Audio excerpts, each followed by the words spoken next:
In this lecture, we'll be looking at examples of improper integrals.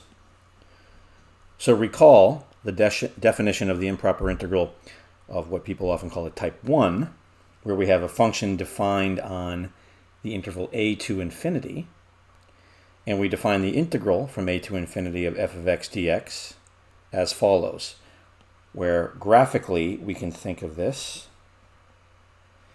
as a function that looks like this. And we're looking to see if the area under the curve from a to infinity is finite. And we introduced this intermediate variable of t, and the idea was that we calculated this area here as this definite integral, the integral from a to t of f of x dx. That gives us an expression that depends on t, right? Think of it, you do your antiderivative, then you plug in the endpoints, t will show up there. Then you let t go to infinity, and in doing so you take this vertical line here and you push it all the way down the x-axis and in the positive direction, and that sweeps out the entire area below the curve. And in principle, the philosophy of this is that what you need is this function to be approaching 0 at a fast enough rate for this area to be finite. But we'll see how this works now, where this is broken up. This improper integral problem is broken up into an integral calculus problem and then a differential calculus, well, really a limit problem, which comes at the beginning of differential calculus typically. Calc 2, Calc 1. So, how do we do this? Classic example, the integral from 1 to infinity of the function 1 over x squared. And we know our function looks something like this. And we are wanting to know, is this area finite? If it is finite, what is it? And we use our definition. So every one of these improper integral questions can be started in this same way, where you replace that infinite limit of integration with a variable. Here, we're calling it t. We calculate that area, the integral in this case, from 1 to t. And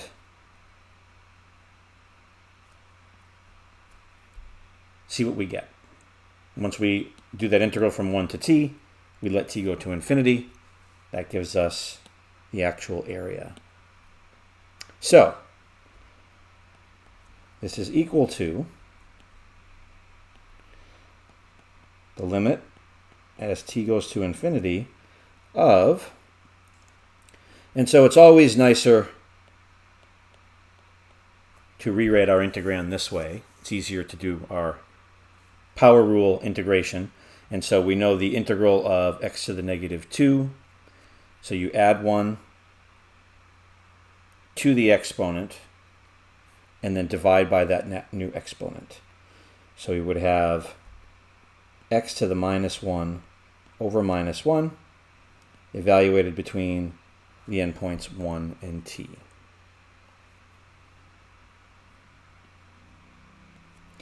This equals the limit as t goes to infinity. If we clean this up a little bit, this can be simplified. This x to the minus 1 is 1 over x. So we have a minus 1 over x between 1 and t. This will be the limit as t goes to infinity. So first we plug in the upper endpoint, so we plug in t.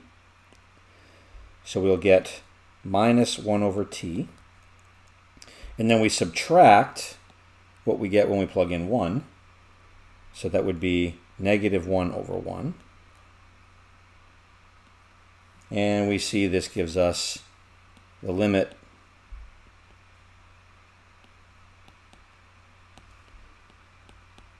as t goes to infinity of,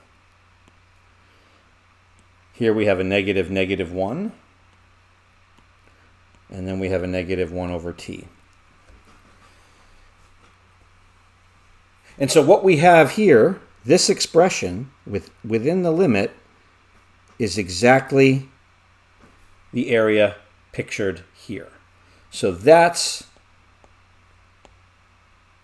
an exact expression, an exact value for that area under the curve 1 over x squared from x equals 1 to x equals t.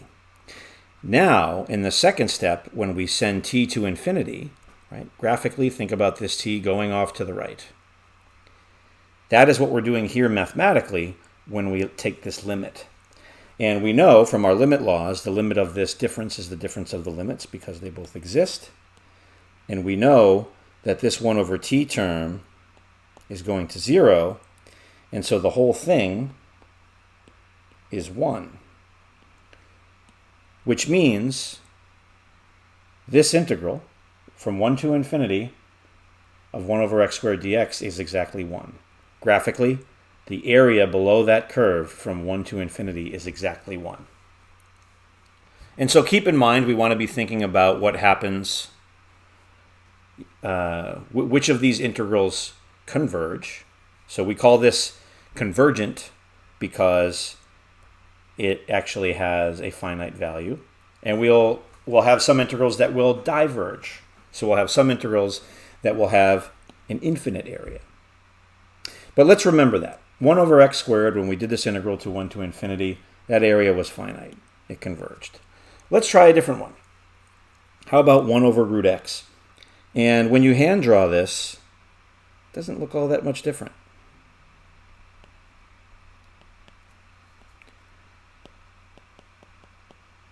It still goes through the point 1, 1.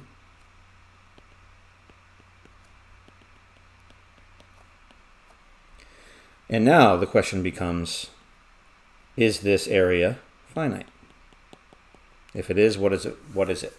Of course, 1 over x squared was racing to 0 faster than 1 over root x. Think about big values of x. If x is 100, 1 over x squared is 1 over 10,000. 1 over root x is 1/10. So this is going to 0 quite a bit more slowly than the 1 over x squared example we just looked at as x goes to infinity. Does it go to 0 fast enough so that this is finite? We'll see. Let's use our definition again of how to handle this type of improper integral. So again, we introduce a t, and then we calculate the definite integral from 1 to t of 1 over root x. And we also like to write this as x to the minus 1/2, because that's, again, easier for us to integrate when it's written that way. So this becomes the limit as t goes to infinity of the integral from a to t of x to the minus 1/2 dx. So that's the limit as t goes to infinity. Let's get an antiderivative of x to the minus 1/2. So add 1 to the exponent, x to the positive 1/2, and then divide by that new exponent. So divided by 1/2, evaluated between a and t. Now let's plug in the limits of integration. So we have limit t goes to infinity.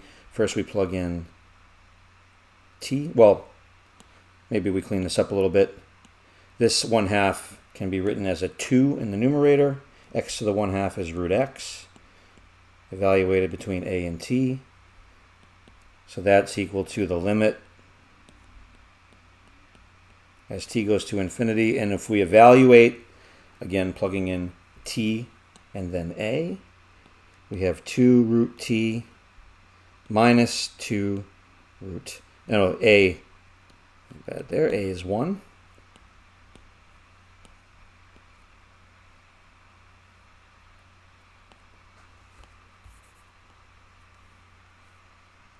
And this means, looking at this expression here, this second term is just a constant. This is just 2. But as t goes to infinity, 2 root t also goes to infinity. So this is infinite. So this integral, we say it is divergent, or it diverges. So the area below the graph of 1 over root x from 1 to infinity is not finite. Okay. We did 1 over x squared. That had a finite area. We did 1 over root x. It had an infinite area. Let's stop in the middle. What about 1 over x? So what happens when we look at, and again, we'll draw the picture, but it's not very different in style than what we just looked at. Again, still has that same 1, 1, approaches 0, but again, does it approach 0 fast enough to get a finite area? And we find out just by doing the computation. So we have this being the limit as t goes to infinity of, now recall what our integral of 1 over x is, and we have to recall what we learned about natural logs. So this integral be the natural log of the absolute value of x.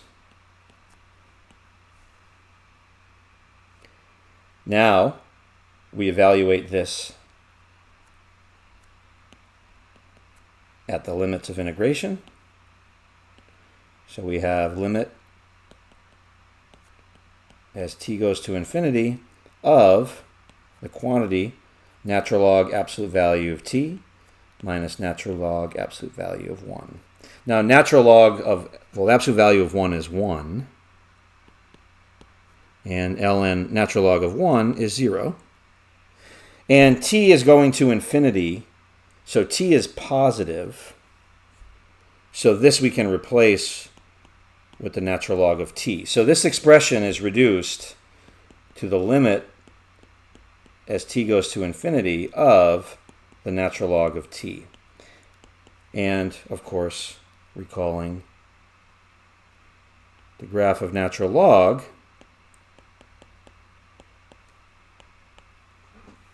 we know that natural log does, in fact, go to infinity, albeit slowly. So that means